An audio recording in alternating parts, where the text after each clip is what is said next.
പ്രിയ വിദ്യാർത്ഥികളെ, ഒരു പ്രധാനപ്പെട്ട ടോപ്പിക്കാണ് ഈ ചാപ്റ്ററിൽ നമ്മൾ ചർച്ച ചെയ്യുന്നത്. Financial statements.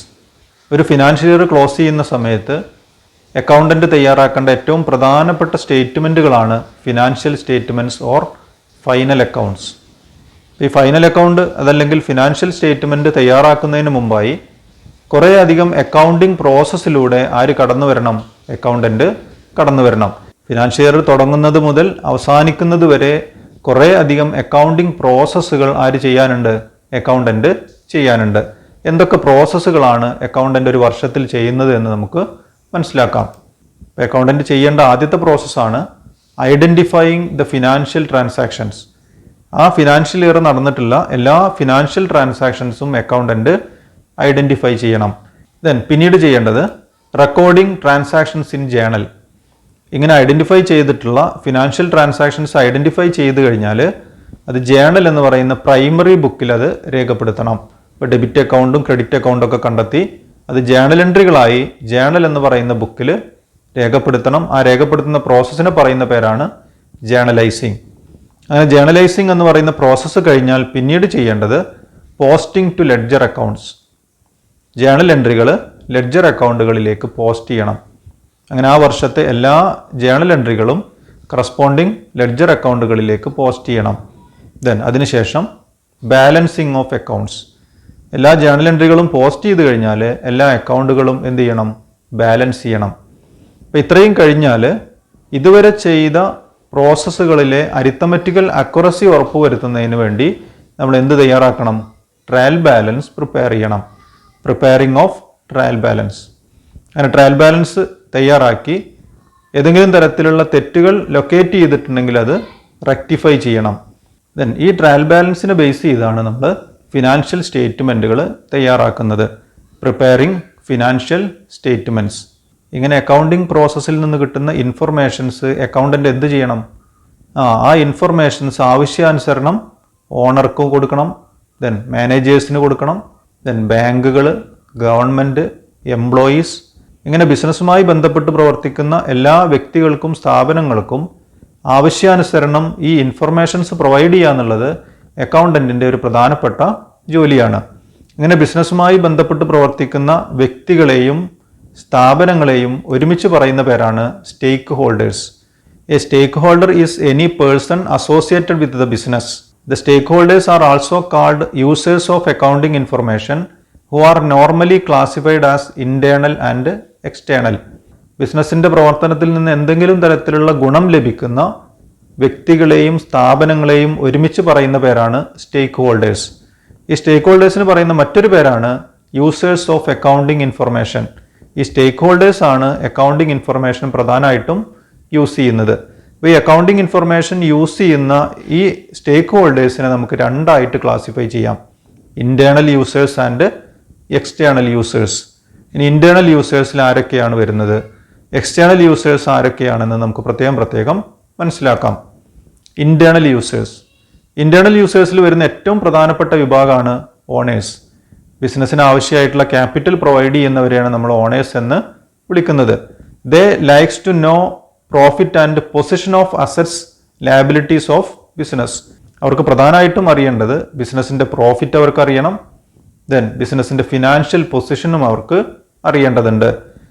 ഇന്റേണൽ യൂസേഴ്സിൽ വരുന്ന മറ്റൊരു വിഭാഗമാണ് മാനേജേഴ്സ്. ബിസിനസ്സിനെ മാനേജ് ചെയ്യുന്ന, ബിസിനസ്സിൻ്റെ പ്രവർത്തനങ്ങളെ കൺട്രോൾ ചെയ്യുന്നവരെയാണ് നമ്മൾ മാനേജേഴ്സ് എന്ന് വിളിക്കുന്നത്. They are interested in information about both profits and financial position.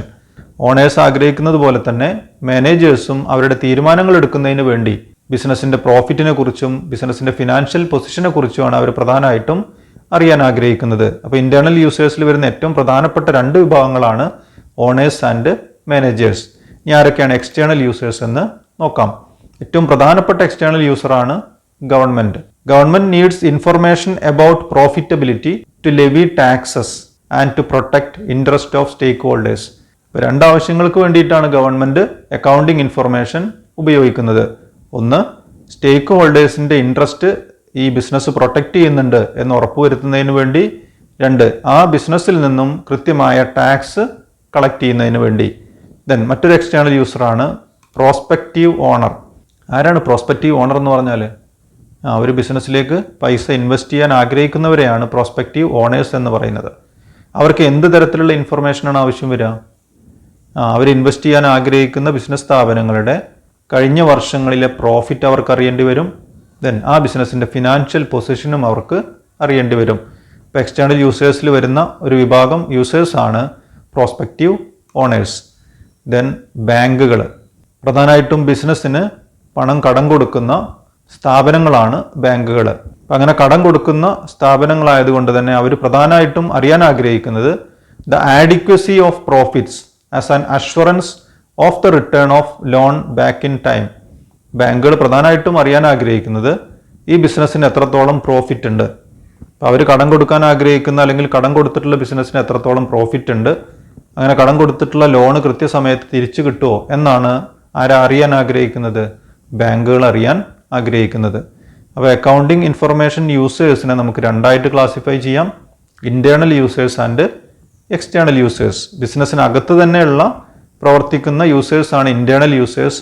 They are owners and managers. Then ബിസിനസ്സിന് പുറത്തുള്ള വിഭാഗം ആളുകളെ അല്ലെങ്കിൽ സ്ഥാപനങ്ങളെയാണ് നമ്മൾ എക്സ്റ്റേണൽ യൂസേഴ്സ് എന്ന് പറയുന്നത്. അതിൽ വരുന്ന പ്രധാനപ്പെട്ട യൂസേഴ്സാണ് ഗവൺമെൻറ്, പ്രോസ്പെക്റ്റീവ് ഓണേഴ്സ്, ബാങ്കുകൾ, കസ്റ്റമേഴ്സ് എക്സെട്ര. ദെൻ ഇനി നമ്മൾ ചർച്ച ചെയ്യുന്നത് objectives of preparing financial statement. Financial statement തയ്യാറാക്കാനുള്ള പ്രധാനപ്പെട്ട ലക്ഷ്യങ്ങൾ എന്തൊക്കെയാണ്? എന്തിനു വേണ്ടിയാണ് നമ്മൾ ഫിനാൻഷ്യൽ സ്റ്റേറ്റ്മെൻറ്റുകൾ തയ്യാറാക്കുന്നത്? ഇതിൽ ഫസ്റ്റ് ഒബ്ജക്റ്റീവാണ് to present a true and fair view of the financial performance of the business, that is profit or loss. ഒരു വർഷത്തെ ഒരു ബിസിനസ്സിൻ്റെ ഫിനാൻഷ്യൽ പെർഫോമൻസ് അത് മനസ്സിലാക്കുന്നതിന് വേണ്ടിയാണ് ഫിനാൻഷ്യൽ സ്റ്റേറ്റ്മെൻറ്റുകൾ തയ്യാറാക്കുന്നത്.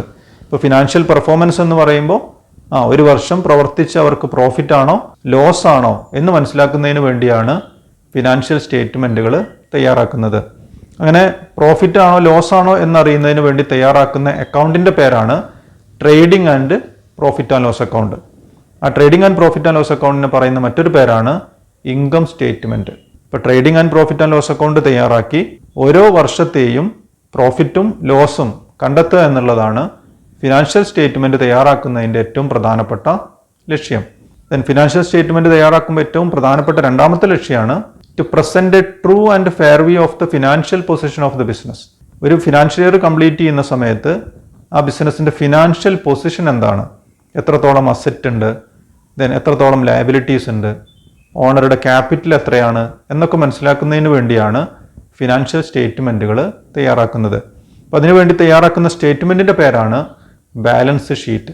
ദെൻ അതിന് പറയുന്ന മറ്റൊരു പേരാണ് position statement. Trading and profit and loss account തയ്യാറാക്കി പ്രോഫിറ്റും ലോസും കണ്ടെത്തുന്ന സമയത്ത് അവിടെ പ്രധാനമായിട്ടും നമ്മൾ രേഖപ്പെടുത്തുന്നത് അല്ലെങ്കിൽ അതിനുവേണ്ടി പരിഗണിക്കുന്നത് ആ ഫിനാൻഷ്യൽ ഇയറിലെ റവന്യൂ എക്സ്പെൻഡിച്ചറുകളും റവന്യൂ റെസിപ്റ്റുകളുമാണ്.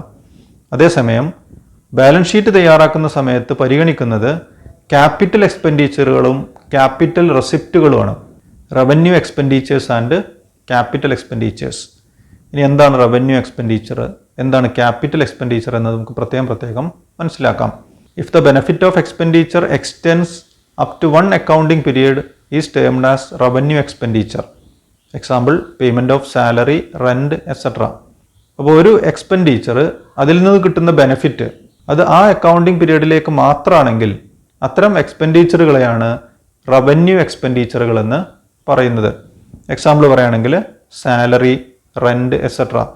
ഇപ്പോൾ ഒരു ഫിനാൻഷ്യൽ ഇയറിൽ നമ്മൾ എംപ്ലോയീസിന് സാലറി കൊടുത്തു കഴിഞ്ഞാൽ അതിൻ്റെ ബെനിഫിറ്റ് എന്ന് പറയുന്നത് ഈ ഫിനാൻഷ്യൽ ഇയറിലേക്ക് മാത്രമാണ്. അടുത്ത വർഷം എംപ്ലോയീസ് ജോലി ചെയ്യണമെങ്കിൽ നമ്മൾ അടുത്ത വർഷം എന്ത് കൊടുക്കണം? സാലറി കൊടുക്കണം. അതുപോലെ തന്നെ ഈ വർഷം നമ്മൾ റെൻറ്റ് കൊടുത്തിട്ടുണ്ടെങ്കിൽ ഈ വർഷത്തേക്കാണ് അതിൻ്റെ ബെനിഫിറ്റ് കിട്ടുന്നത്.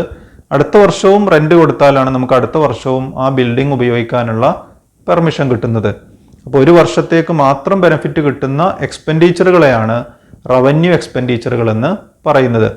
Then if the benefit of expenditure extends more than one accounting period it is termed as capital expenditure. Example payment to acquire furniture, machinery etcetera for use in the business.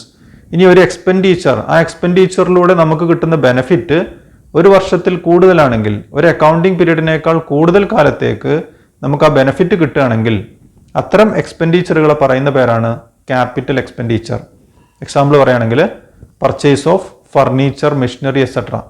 ഈ accounting ഇയറിൽ ഒരു ഫർണിച്ചറോ മെഷീനറിയോ നമ്മൾ വാങ്ങിക്കഴിഞ്ഞാൽ അതിൻ്റെ benefit എന്ന് പറയുന്നത് ഈ വർഷത്തേക്ക് മാത്രമല്ല, നമ്മൾ കുറേ വർഷങ്ങൾ നമ്മൾ ആ ഫിക്സഡ് അസറ്റ് ഉപയോഗിക്കുന്നുണ്ട്. അപ്പോൾ വരും വർഷങ്ങളിലൊക്കെ അതിൻ്റെ ബെനിഫിറ്റ് ഈ ബിസിനസ്സിന് കിട്ടുന്നുണ്ട്. അത്തരം എക്സ്പെൻഡിച്ചറുകളെ, ഇപ്പോൾ ഫിക്സഡ് അസറ്റ് വാങ്ങുന്ന സമയത്ത് വരുന്ന ചെലവുകളെ നമുക്ക് ഏതിൽ ഉൾപ്പെടുത്താൻ കഴിയും? ക്യാപിറ്റൽ എക്സ്പെൻഡിച്ചറിൽ ഉൾപ്പെടുത്താൻ കഴിയും. Then distinction between capital expenditure and revenue expenditure. ഇനി ക്യാപിറ്റൽ എക്സ്പെൻഡിച്ചറും റവന്യൂ എക്സ്പെൻഡിച്ചറും തമ്മിലുള്ള ഡിഫറൻസുകൾ എന്തൊക്കെയാണെന്ന് നോക്കാം. First one, capital expenditure increases earning capacity of business. ഒരു ക്യാപിറ്റൽ എക്സ്പെൻഡിച്ചർ ഉണ്ടായിട്ടുണ്ടെങ്കിൽ അത് ആ ബിസിനസ്സിൻ്റെ ഏണിംഗ് കപ്പാസിറ്റി വർദ്ധിപ്പിക്കുന്നു. Revenue expenditure is incurred to maintain the earning capacity. Revenue expenditure ഉണ്ടായിട്ടുണ്ടെങ്കിൽ അത് ആ ഏണിംഗ് കപ്പാസിറ്റി മെയിൻറ്റെയിൻ ചെയ്യാൻ മാത്രമാണ് സഹായിക്കുന്നത്, ഏണിംഗ് കപ്പാസിറ്റി വർദ്ധിപ്പിക്കാനുള്ള സഹായമാവുന്നില്ല. ഇപ്പോൾ ക്യാപിറ്റൽ എക്സ്പെൻഡിച്ചർ ആണെങ്കിൽ, ഫിക്സഡ് അസറ്റ് വാങ്ങുകയാണെങ്കിൽ നമ്മുടെ ഏണിംഗ് കപ്പാസിറ്റി വർദ്ധിക്കുന്നു. അതേസമയം ഒരു റിപ്പയേഴ്സ് പോലെയുള്ള എക്സ്പെൻസ് ആണ് വരുന്നതെങ്കിൽ അതൊരു റവന്യൂ എക്സ്പെൻഡിച്ചർ ആണ്, അത് ആ ഏണിംഗ് കപ്പാസിറ്റി മെയിൻറ്റെയിൻ ചെയ്യാൻ മാത്രമാണ് സഹായിക്കുന്നത്. Then capital expenditure is incurred to acquire fixed asset. Fixed asset acquire ചെയ്യുന്നതിന് വേണ്ടി, വാങ്ങുന്നതിന് വേണ്ടി വരുന്ന ചെലവിനെയാണ് ക്യാപിറ്റൽ എക്സ്പെൻഡിച്ചർ എന്ന് പറയുന്നത്. Revenue expenditure is incurred on day to day conduct of business. ഇപ്പോൾ ഡെയിലി വരുന്ന എക്സ്പെൻസുകളെ, സാലറി, വേജസ്, റെന്റ് പോലെയുള്ള എക്സ്പെൻസുകളെയാണ് റവന്യൂ എക്സ്പെൻഡിച്ചറുകൾ എന്ന് പറയുന്നത്. Capital expenditure is non recurring by nature. Revenue expenditure is generally recurring in nature. Revenue expenditure നമുക്ക് എല്ലാ വർഷവും റിപ്പീറ്റഡ് ആയിട്ട് വരുന്നുണ്ട്. ഈ വർഷവും സാലറി എക്സ്പെൻസ് വരും, അടുത്ത വർഷവും സാലറി എക്സ്പെൻസ് വരും. ഈ വർഷവും റെന്റ് എക്സ്പെൻസ് വരും, അടുത്ത വർഷവും റെന്റ് എക്സ്പെൻസ് വരും. പക്ഷേ ഫിക്സഡ് അസറ്റ് വാങ്ങുന്ന ചെലവുകൾ അത് റെയറായി മാത്രമാണ് റിപ്പീറ്റ് ചെയ്യുന്നത്. എല്ലാ വർഷവും റിപ്പീറ്റ് ചെയ്യാത്ത എക്സ്പെൻസുകളാണ് ക്യാപിറ്റൽ എക്സ്പെൻഡിച്ചർ. നിരന്തരം റിപ്പീറ്റ് ചെയ്യുന്ന എക്സ്പെൻസുകളാണ് revenue expenditure. Capital expenditure benefits more than one accounting year. Revenue expenditure normally benefits one accounting year. ഇപ്പോൾ കൂടുതൽ കാലത്തേക്ക് ബെനിഫിറ്റ് കിട്ടുന്ന എക്സ്പെൻഡിച്ചറുകളെയാണ് ക്യാപിറ്റൽ എക്സ്പെൻഡിച്ചർ എന്ന് പറയുന്നത്. ദെൻ ഒരു വർഷക്കാലത്തേക്ക് ലിമിറ്റ് ചെയ്തിട്ടുള്ള, ബെനിഫിറ്റ് ലിമിറ്റ് ചെയ്യുന്ന എക്സ്പെൻഡിച്ചറുകളെയാണ് റവന്യൂ എക്സ്പെൻഡിച്ചർ എന്ന് പറയുന്നത്. Capital expenditure is recorded in balance sheet. Revenue expenditure recorded in trading and profit and loss account. ഇപ്പോൾ ക്യാപിറ്റൽ എക്സ്പെൻഡിച്ചറുകൾ രേഖപ്പെടുത്തുന്നത് ബാലൻസ് ഷീറ്റിലാണ്, അതേസമയം റവന്യൂ എക്സ്പെൻഡിച്ചറുകൾ രേഖപ്പെടുത്തുന്നത് trading and profit and loss അക്കൗണ്ടിലാണ്. അപ്പോൾ ഇത്രയും ഡിഫറൻസുകളാണ് പ്രധാനമായിട്ടും ക്യാപിറ്റൽ എക്സ്പെൻഡിച്ചറും റവന്യൂ എക്സ്പെൻഡിച്ചറും തമ്മിൽ കമ്പയർ ചെയ്യുമ്പോൾ നമുക്ക് മനസ്സിലാവുന്നത്. ഇനി റവന്യൂ റെസിപ്റ്റും ക്യാപിറ്റൽ റെസിപ്റ്റും എന്താണെന്ന് നോക്കാം. If the receipt imply an obligation to return the money, these are capital receipt. Example, capital brought in by the owner or a loan taken from the bank. ഇപ്പോൾ നമുക്ക് കിട്ടുന്ന ഒരു റെസിപ്റ്റ്, ബിസിനസ്സിന് കിട്ടുന്ന ഒരു റെസിപ്റ്റ് എന്തെങ്കിലും തരത്തിലുള്ള ഒബ്ലിഗേഷൻ ഉണ്ടാക്കുന്നുണ്ടെങ്കിൽ അത്തരം റെസിപ്റ്റുകളെയാണ് ക്യാപിറ്റൽ റെസിപ്റ്റുകൾ എന്ന് പറയുന്നത്. എക്സാമ്പിൾ പറയുകയാണെങ്കിൽ, ബിസിനസ്സിലേക്ക് ഓണർ ക്യാപിറ്റൽ കൊണ്ടുവന്നു കഴിഞ്ഞാൽ ആ ക്യാപിറ്റലിനെ നമ്മളൊരു ലയബിലിറ്റി ആയിട്ടാണ് കണക്കാക്കുന്നത്. അപ്പോൾ അത് തിരിച്ചു കൊടുക്കാനുള്ള ഒരു ഒബ്ലിഗേഷൻ അവിടെ വരുന്നുണ്ട്. ദെൻ ഒരു ബാങ്കിൽ നിന്ന് നമ്മൾ ലോൺ എടുത്തു, അതൊരു ക്യാപിറ്റൽ റെസിപ്റ്റ് ആയിട്ടാണ് കണക്കാക്കേണ്ടത്. എന്താണ് കാരണം? ആ ലോണ് നമ്മൾ തവണകളായിട്ട് തിരിച്ചടക്കുക എന്ന് പറയുന്ന ഒരു ഒബ്ലിഗേഷൻ അവിടെ വരുന്നുണ്ട്. Another example on A capital receipt can be the sale of fixed asset like old machinery or furniture. ഇനി ഫിക്സഡ് അസറ്റുകൾ വിറ്റാൽ കിട്ടുന്ന എമൗണ്ടുകൾ, റെസിപ്റ്റുകൾ, അതിനെയും നമ്മൾ ഏത് റെസിപ്റ്റ് ആയിട്ടാണ് കണക്കാക്കുന്നത്? ക്യാപിറ്റൽ റെസിപ്റ്റ് ആയിട്ടാണ് കണക്കാക്കുന്നത്. If a receipt does not incur an obligation to return the money, it is termed as revenue receipt.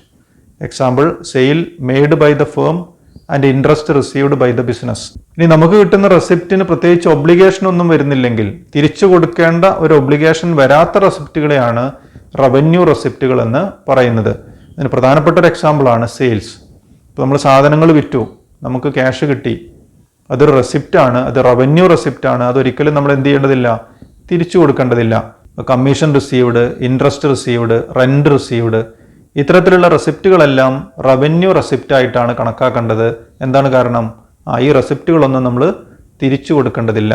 അപ്പോൾ തിരിച്ചു കൊടുക്കാനുള്ള ഒബ്ലിഗേഷൻ വരുന്ന റെസിപ്റ്റുകളെ നമ്മൾ ക്യാപിറ്റൽ റെസിപ്റ്റ് എന്ന് പറയും.